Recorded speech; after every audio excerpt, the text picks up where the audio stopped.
মাগুরায় ধর্ষণের শিকার শিশুটি ঢাকার সম্মিলিত সামরিক হাসপাতালের পিআইসিইউতে চিকিৎসাধীন আছে।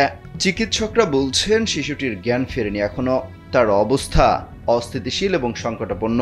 তাকে সর্বোচ্চ চিকিৎসা দেওয়া হচ্ছে। শিশুটির চিকিৎসায় সিএমএইচের প্রধান সার্জনের নেতৃত্বে ৮ জন বিশেষজ্ঞ চিকিৎসক নিয়ে বোর্ড গঠন করা হয়েছে।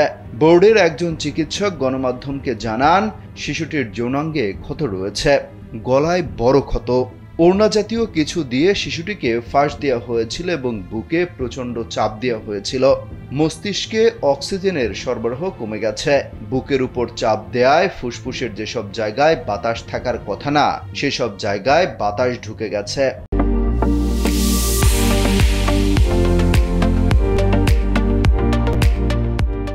রোববার সকালে বুকের অস্ত্রোপচার করে অতিরিক্ত বাতাস বের করার জন্য টিউব বসানো হয়েছে। অক্সিজেন স্বল্পতায় মস্তিষ্ক ক্ষতিগ্রস্ত হয়েছে, এ কারণে খিঁচুনি হয়েছে। তিনি বলেন, শিশুটি এখনো অচেতন। মস্তিষ্কের ক্ষতি কমাতে ওষুধ দেওয়া হয়েছে, এখন খিঁচুনি নেই, তবে রক্তের সংক্রমণ অনেক বেশি।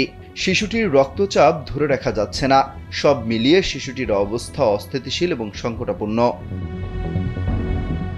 এদিকে শিশুটি ও তার বোনের নিরাপত্তা নিশ্চিত করতে ২৪ ঘন্টার মধ্যে মাগুরা জেলা সমাজসেবা কর্মকর্তাকে নির্দেশ দেওয়া হয়েছে।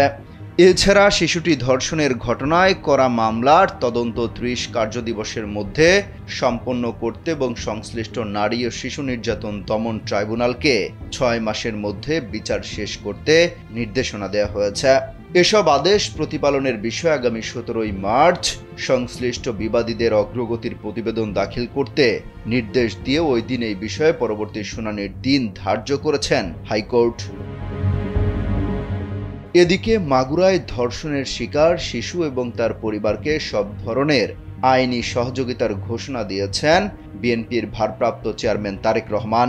এই লক্ষ্যে আইনি সেল গঠন করে দেওয়া হয়েছে। এছাড়া তারেক রহমান ধর্ষণের শিকার হওয়া শিশুর চিকিৎসার সব ব্যয় বহনের দায়িত্ব নিয়েছেন। তিনি সার্বক্ষণিক খোঁজ খবর রাখছেন। অমিত হাসান রবিন, কালবেলা।